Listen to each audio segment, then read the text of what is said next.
Cricket अभ्यास पुस्तिका कक्षा 8 विज्ञान अध्याय 2 के प्रश्नोत्तर हल करेंगे। अध्याय का नाम है सूक्ष्म जीव मित्र एवं शत्रु। तो चलिए बच्चों, हम इसके प्रश्न देखते हैं। प्रश्नों से पहले यहाँ पर ये सारणी दी हुई हैं। यहाँ पर दिया है बच्चों अपने घर में निम्नलिखित घटना देखी होंगी। देखी गई घटना, हाँ नहीं, रंग कैसा था। नंबर 1 में क्या दिया है, ब्रेड रोटी पर फफूंद। तो यहाँ पर लिखेंगे हाँ कैसी होती है, रंग कैसा होता है, सफ़ेद। इसके बाद दूसरा है जूते पर फफूंद। तो यहाँ पर देखिए, हाँ देखिए, कैसा रंग है, सफ़ेद है। इसके बाद तीसरा है जहाँ हमेशा गीला रहता वहाँ काई जम जाती है। यहाँ पर हाँ नहीं में लिखेंगे हाँ, और रंग कैसा था, हरा था। इसके बाद चौथा है गर्मी में खाना खराब होना। हाँ नहीं, हाँ देखा है, रंग कैसा होता है, सफ़ेद होता है। चलिए आगे चलते हैं। यहाँ पर आगे क्या करेंगे, ये क्या हैं, ये हैं सूक्ष्म जीव। और अपने विचार यहाँ पर क्या लिखेंगे, अपने विचार, इनको आँखों से नहीं देख सकते। इसके बाद आगे चलते हैं। यहाँ पर देखिए बच्चों, सूक्ष्म जीव कौन कौन है, जीवाणु, शैवाल, कवक, प्रोटोजोआ। इसके बाद नीचे दिया है बॉक्स में लिखने के पश्चात जो शब्द शेष रह गए हैं उन्हें यहाँ लिखिए। तो यहाँ पर देखिए पैरामीशियम, ईस्ट और स्ट्रेप्टोमाइसिन। इसके बाद नीचे क्या है, इनके बारे में अपने विचार यहाँ लिखिए। तो ये क्या है, ये विषाणु वायरस हैं। चलिए बच्चों, हम प्रश्नोत्तर की ओर बढ़ते हैं। सबसे पहले प्रश्न नंबर 1 दिया है, सही विकल्प के आगे सही का निशान लगाइए। तो प्रश्न नंबर 1 है, आपने अपनी माँ को गर्म गुनगुने दूध में थोड़ा सा दही मिलाते हुए देखा होगा, जिससे दूध का दही में परिवर्तन हो जाता है। इसका कारण है ऑप्शन ए सूक्ष्म जीवों का श्वसन, ऑप्शन बी सूक्ष्म जीवों में जनन, ऑप्शन सी सूक्ष्म जीवों में पाचन, ऑप्शन डी सूक्ष्म जीवों में परिवहन। तो इसका सही ऑप्शन है ऑप्शन बी सूक्ष्म जीवों में जनन। चलिए बच्चों, अब नंबर 2 पर आते हैं। बूझों को डॉक्टर ने खून की जांच कर मलेरिया से ग्रसित बताया, जिसका कारण है option A bacteria, option B cockroach, option C मादा एनाफ्लीज मच्छर, ऑप्शन डी एंडीज मच्छर। सही ऑप्शन है ऑप्शन सी मादा एनाफ्लीज मच्छर। चलिए तीसरा देखते हैं। निम्न में से कौन सा रोग सूक्ष्म जीवों द्वारा पौधों में नहीं होता। ऑप्शन ए नींबू कैंकर, ऑप्शन बी पौधों का सूखना, ऑप्शन सी गेहूं की रस्ट, ऑप्शन डी भिंडी की पीत। तो इसमें सही ऑप्शन है ऑप्शन बी पौधों का सूखना। चलिए बच्चों, आप चौथे नंबर पर आते हैं।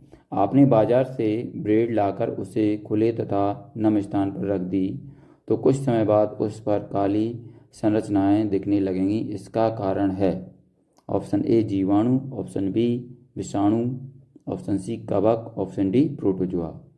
सही ऑप्शन है ऑप्शन सी कवक। 5वें नंबर पर आते हैं। नाइट्रोजन चक्र के दौरान वायुमंडल में नाइट्रोजन की मात्रा ऑप्शन ए घट जाती है, ऑप्शन बी बढ़ जाती है, ऑप्शन सी स्थिर रहती है, ऑप्शन डी कभी कम तो कभी बढ़ जाती है। तो सही ऑप्शन है ऑप्शन सी स्थिर रहती है। चलिए बच्चों, अब प्रश्न 2 पर आते हैं। दिए गए शब्दों में से चुनकर रिक्त स्थानों की पूर्ति कीजिए। मादा एडिशन, पाश्चुरीकृत, किडवन, संचरीय रोग और प्रतिजैविक, ये शब्द हैं। इनमें से सही शब्द चुनकर हमें खाली स्थान में लिखना है। तो पहले खाली स्थान में हम क्या लिखेंगे, पाश्चुरीकृत। ये देखिए पाश्चुरीकृत लिखेंगे यहाँ पर, ये खाली स्थान में लिखेंगे प्रतिजैविक। इसके बाद तीसरे में लिखेंगे किडवन और चौथे में मादा एडिस, 5वें में लिखेंगे संरचनीय रोग। चलिए बच्चों, हम अगले प्रश्न की ओर बढ़ते हैं। बच्चों, यहाँ पर अति लघुत्तरी प्रश्न आ चुके हैं। अति लघुत्तरी प्रश्न में प्रश्न नंबर 3 है, हमें छींकते अथवा खांसते समय अपने मुंह एवं नाक पर रुमाल क्यों रखना चाहिए। तो इसके उत्तर में लिखेंगे इससे संचरणीय रोग नहीं फैलते हैं। इसके बाद प्रश्न नंबर 4 है, बूझों का जन्मदिन 12 मई को था, जिस अवसर पर माँ ने छोले भटूरे बनाए, जिसे वे रात में फ्रिज में रखना भूल गईं।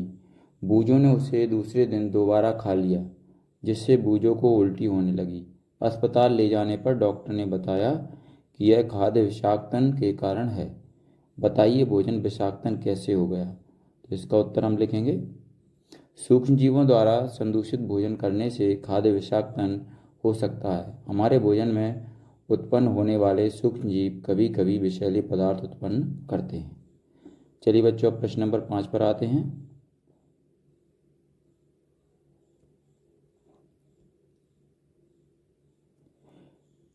निम्नलिखित रोगों में से जीवाणु, बैक्टीरिया तथा विषाणु, वायरस द्वारा होने वाले रोगों को छांटिए।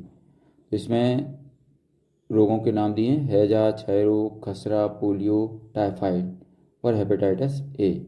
तो उत्तर में लिखेंगे जीवाणु वाले रोग कौन कौन से हैं, हैजा, क्षय रोग, टाइफाइड, और विषाणु वाले हैं खसरा, पोलियो, हेपेटाइटिस ए। चलिए बच्चों, हम आगे बढ़ते हैं। अगला प्रश्न है प्रश्न नंबर 6, चित्र में दिए गए सूक्ष्म जीव का क्या नाम है।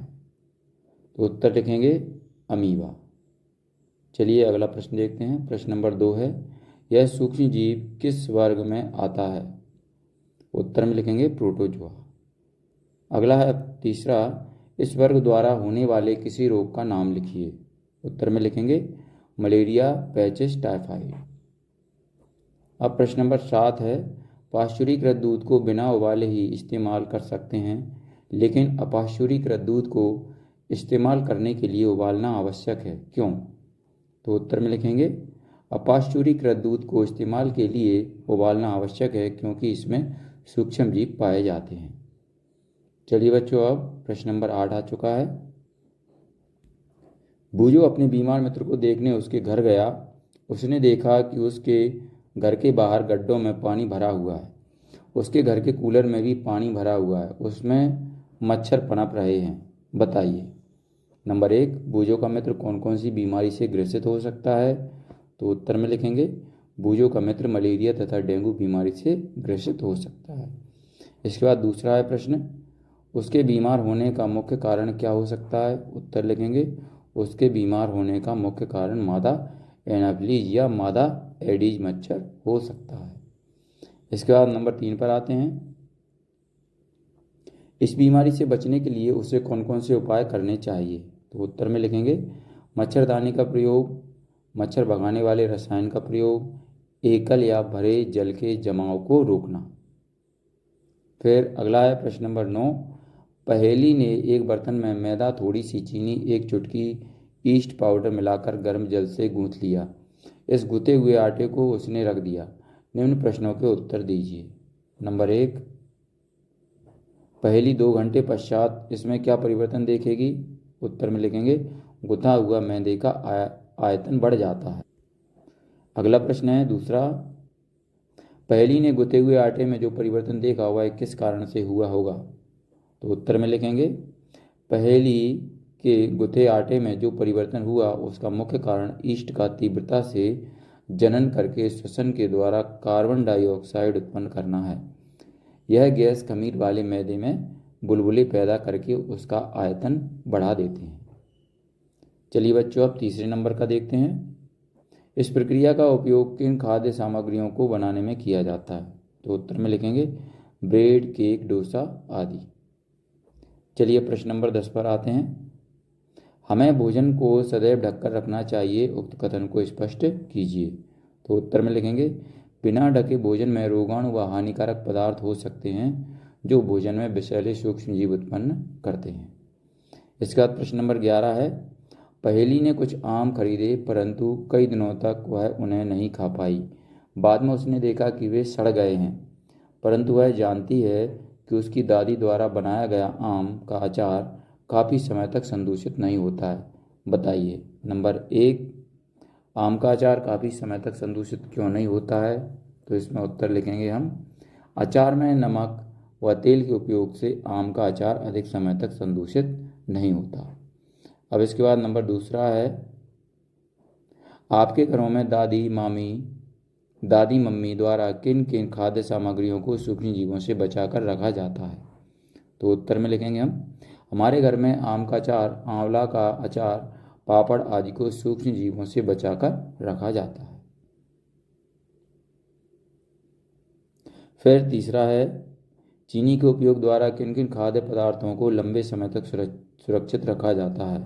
उत्तर में लिखेंगे, चीनी के उपयोग से जैम, जेली, स्क्वैश पदार्थों को लंबे समय तक सुरक्षित रखा जा सकता है। चलिए अब प्रश्न नंबर 12 पर आते हैं। दैनिक जीवन में सूक्ष्म जीवों का उपयोग कहाँ कहाँ किया जाता है? तो उत्तर में लिखेंगे हम,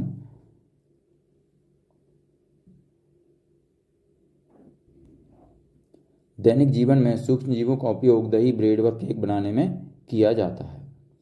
चलिए बच्चों, अब आगे प्रश्न नंबर 13 आ चुका है। नाइट्रोजन चक्र को आरेख द्वारा प्रदर्शित कीजिए। तो यहाँ पर देखिए, ये हमने आरेख बनाया है इसका। आप भी इसी तरीके से अपने एडगेट अभ्यास पुस्तिका में इसको बना सकते हैं। चलिए बच्चों, हम आगे बढ़ते हैं अगले प्रश्न की ओर।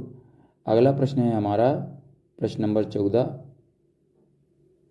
मनुष्य में सूक्ष्म जीवों द्वारा होने वाले सामान्य रोग, उनके रोगजनक सूक्ष्मजीव तथा रोग से बचाव के उपायों को तालिकाबद्ध कीजिए। तो उत्तर में हम लिखेंगे, ये देखिए यहाँ पर मानव रोग वाले यहाँ पर कॉलम में क्षय रोग, खसरा, चिकन पॉक्स, पोलियो, हैजा, टाइफाइड लिखेंगे। सूक्ष्मजीव में लिखेंगे यहाँ पर जीवाणु, वायरस, वायरस, जीवाणु, जीवाणु। तरीका में लिखेंगे वायु, वायु, सीधे संपर्क, वायु, जल, जल, भोजन, जल। और उपाय में क्या लिखेंगे, रोगी व्यक्ति को अन्य स्वस्थ व्यक्तियों से अलग रखना तथा उचित समय पर टीकाकरण। चलिए इसके बाद आगे अगला है प्रश्न नंबर 15। सूक्ष्म जीव हमारे लिए अभिशाप होते हुए भी वरदान है, इस कथन को स्पष्ट कीजिए। तो उत्तर में लिखेंगे, सूक्ष्म जीव हमारे लिए अभिशाप होते हुए भी वरदान है, क्योंकि सूक्ष्म जीव जंतुओं तथा पादपों में विभिन्न प्रकार से रोग उत्पन्न करते हैं, परंतु सूक्ष्म जीवों का उपयोग करके विभिन्न प्रकार के उत्पाद जैसे सिरका, अल्कोहल तथा दवाइयाँ बनाई जाती हैं। सूक्ष्म जीवों से उत्पन्न उत्पाद हमारे लिए वरदान से कम नहीं है। इसके बाद यहाँ पर प्रोजेक्ट 1 आ चुका है। प्रोजेक्ट 1 में क्या पूछा है, 2 गमले लेकर प्रत्येक को मिट्टी से आधा भर दीजिए। इन्हें ए एवं बी चिन्हित कीजिए। ए गमले में पौधों का कचरा तथा जंतु अपशिष्ट घर भर दीजिए तथा गमले बी में पॉलीथीन की थैली, कांच की खाली बोतलें तथा प्लास्टिक के टूटे खिलौने भर दीजिए। 3 से 4 सप्ताह बाद इनका परीक्षण कर निम्न प्रश्नों के उत्तर दीजिए। नंबर 1, क्या आपको दोनों गमलों की वस्तुओं में अंतर दिखाई देता है? तो उत्तर में हम लिखेंगे, हाँ, हमें दोनों गमलों की वस्तुओं में अंतर दिखाई देता है।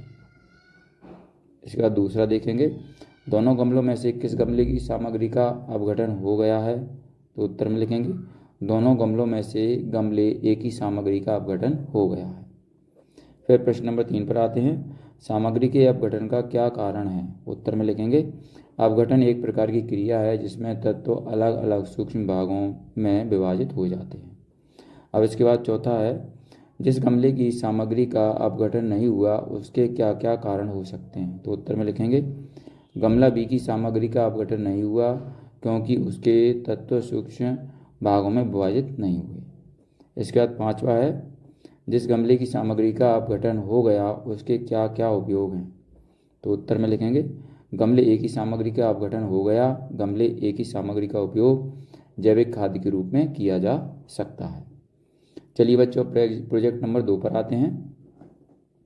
प्रोजेक्ट नंबर 2 में क्या दिया है देखते हैं। आप अपने दैनिक जीवन में जिन डिब्बाबंद या पैकेज बंद भोज्य पदार्थों का उपयोग करते हैं उन सामग्रियों के पैकेट्स का सूक्ष्म अवलोकन कर निम्न तालिका को पूर्ण कीजिए। तो यहाँ पर देखिए, ये तालिका दी हुई है हमारे सामने, इसको हमें पूर्ण करना है। चलिए अब यहाँ पर नीचे प्रश्न दिए हैं कुछ। ये 12 नंबर का प्रश्न है, अपनी मम्मी दादी से पूछकर पता कीजिए कि वो घर में किन किन भोज्य पदार्थों को लंबे समय तक संग्रहित करती हैं। उत्तर में लिखेंगे, घर में चावल, दाल, आलू, गेहूं आदि भोज्य पदार्थों को लंबे समय तक संग्रहित करते हैं। नंबर दूसरा है, इन भोज्य पदार्थों को संग्रहित करने के लिए वे कौन कौन से तरीके अपनाती हैं, लिखिए। तो उत्तर में हम लिखेंगे, इन भोज्य पदार्थों को संग्रहित करने के लिए उन्हें नमी रहित डिब्बों में रखना होता है। फिर इसके बाद तीसरे नंबर का है, भोज्य सामग्री के अलावा भी घर में कोई ऐसी वस्तुएं भी हैं जिनको सुरक्षित रखने के लिए कोई उपाय किए जाते हैं, यदि हों तो सूचीबद्ध कीजिए। तो उत्तर में लिखेंगे हम प्याज, पापड़, दाल, बड़ी, आलू, लहसुन आदि। चलिए बच्चों, यहाँ पर ही हमारा अध्याय 2 समाप्त होता है। अगर आपको हमारा ये वीडियो अच्छा लगता है तो इसको लाइक करें, अपने दोस्तों के साथ शेयर करें। इसी तरीके के और भी वीडियो पाने के लिए हमारे इस चैनल को सब्सक्राइब करना ना भूलें। धन्यवाद।